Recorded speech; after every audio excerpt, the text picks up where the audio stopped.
Bonjour.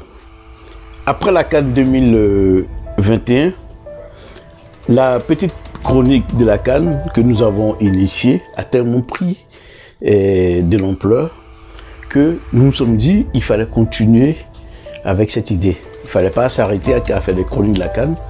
Il fallait maintenant penser à créer une petite causerie sportive. Donc aujourd'hui, c'est le premier numéro de la causerie sportive. Mais comme on nous a dit que nos intentions, c'était de faire la promotion du football en Afrique, principalement par la promotion des techniciens locaux, aujourd'hui, nous allons vous présenter un personnage qui est très connu en France, mais aussi en Côte d'Ivoire, parce qu'il a été footballeur, parce qu'il a été de la génération de Guédé Akenon, il a été de la génération de Kadi Seli, de Zaï François. Et donc aujourd'hui en France, il est entraîneur, mais pas seulement entraîneur, mais il est aussi formateur des entraîneurs, jusqu'à être aujourd'hui président d'un club amateur de football.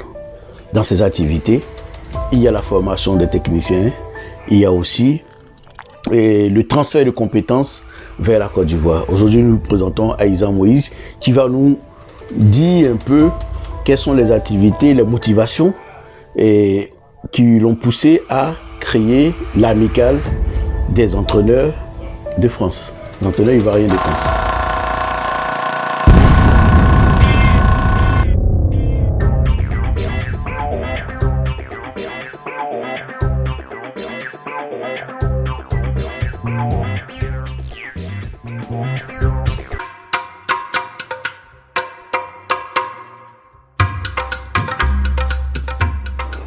Je me présente à Moïse Aïzan, ex-joueur du SLAC de Abidjan, capitaine sport de Korogo.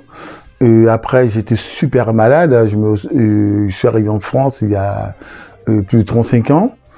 Par rapport à la maladie, je me suis consacré à la formation et j'ai commencé comme entraîneur, formateur, directeur sportif, manager général et aujourd'hui, président des clubs.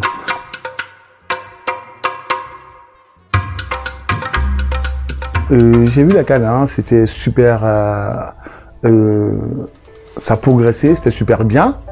Mais concernant la Côte d'Ivoire, il va falloir il y a beaucoup de choses à revoir. Il faut commencer comme disait M. Arsène Wenger, il n'y a pas si longtemps, il y a une vingtaine d'années en France, les enfants commençaient le foot à partir de 13 ans. Et après, ils ont mis en place une politique technique de jeunes qui a fait que les enfants commencent le foot à partir de 5 ans. Il y a eu la formation des jeunes, la formation des éducateurs, qui fait qu'aujourd'hui, la France est le pays qui a le plus de joueurs professionnels au monde. Et le 93, où je travaille depuis une trentaine d'années, est le département qui produit le plus de joueurs pro en Europe.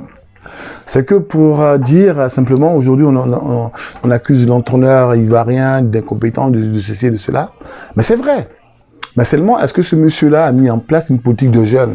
Parce que pour être réaliste, quand on veut des fruits mûrs, on choisit le terrain, on choisit les graines, on sème, on arrose, et après, on a les fruits.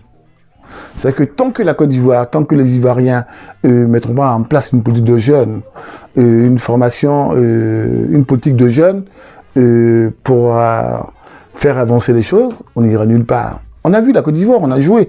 Les joueurs, les surdoués, même en travaillant dans le désordre, les bons joueurs, on les a. Mais imaginez-vous un seul instant, si on arrive à structurer tous les petits clubs, dans toutes les villes, partir de 1 à 10, on sera un jour champion du monde. J'ai un camarade, un ami qui est dans le staff de la fédération aujourd'hui. Je lui ai dit, mais est-ce qu'un jour on peut être champion du monde? Il a commencé à rigoler.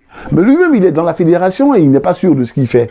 Parce que aujourd'hui, en Côte d'Ivoire, c'est l'argent, l'argent, l'argent. On n'a rien sans travail.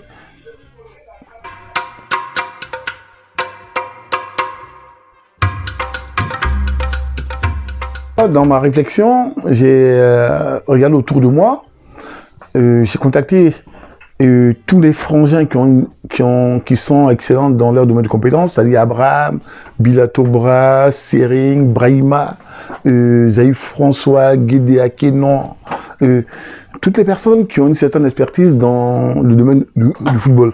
Et ensemble, on a monté l'amicale des entraîneurs de la diaspora. Mais pourquoi l'amicale des entraîneurs de la diaspora? C'est de mettre en place une structure pour partir de la base. Et la chance qu'on a aujourd'hui, c'est qu'on a le maire de Port-Bouët, l'honorable Frangin et Moussilvestre, qui nous donne l'opportunité de pouvoir mettre en place la structure. Il est en train de nous construire un terrain qu'on pourrait exploiter très bientôt. On ne veut pas faire de la publicité, mais en place, tout doucement, on va travailler et puis on verra le résultat dans 5, 6, 7 ans.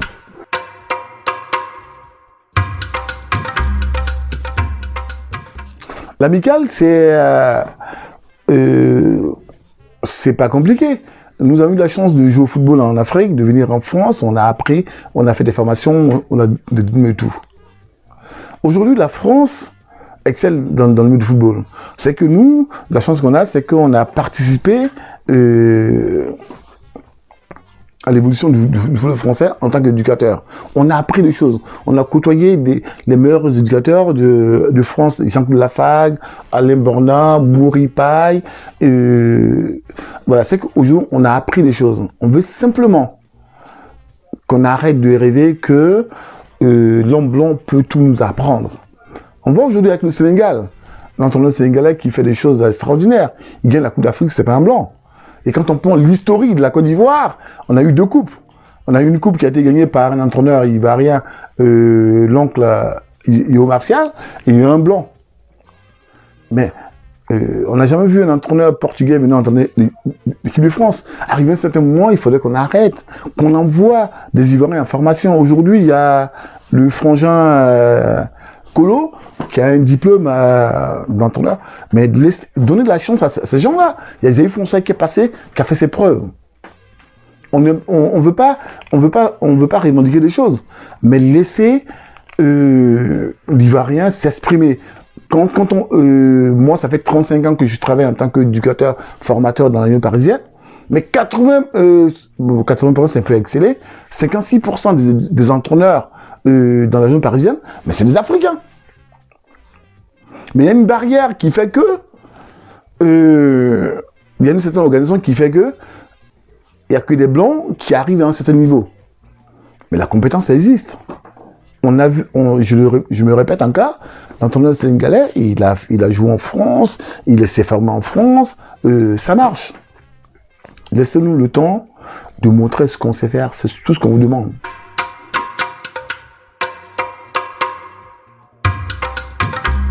Puis, une dizaine d'années, mes collaborateurs et moi-même, nous sommes allés à Boisseau, à Guignoua, à Port-Bouët, nous avons fait des formations. Le SDF, c'est de former des éducateurs. Parce que nous sommes formateurs en France, on peut former des joueurs chez nous, des éducateurs chez nous. C'est de former des éducateurs et on ne peut rien faire si on n'a pas d'infrastructure. Heureusement que le maire de Port-Bouët commence à mettre en place des infrastructures. Il faut former des éducateurs, former les dirigeants et former les éducateurs pour avoir de super joueurs. Et si on va dans ce sens-là, c'est dans 5, 6, 7 ans, on aura des équipes extraordinaires en Côte d'Ivoire. On l'a déjà vu avec la SEC. La seule équipe qui a mis en place une structure fiable, c'est la SEC d'Abidjan. On a vu ce que ça donnait. Il y a Touré, Kolo Touré, tous les joueurs qui sont sortis de ce centre-là. C'est une question d'organisation, de mise en place, de formation, de création d'infrastructures, de formation d'éducateurs et de dirigeants. Et puis après, derrière, on aura des résultats.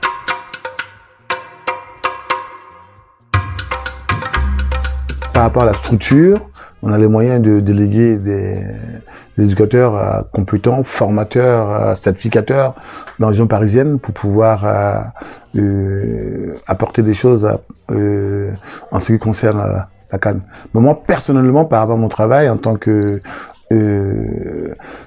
formateur, en tant que agent fonctionnaire, en tant que président du club, il serait difficile de me détacher pour terminer dans notre structure. On a des gens comme Jean Blouin, Bila Tobra, Serine Dieng, Monsieur Api Abraham, toutes ces personnes-là qui ont une certaine compétence peuvent apporter des choses à notre pays. Puis après on verra dans le futur ce qu'on pourra faire.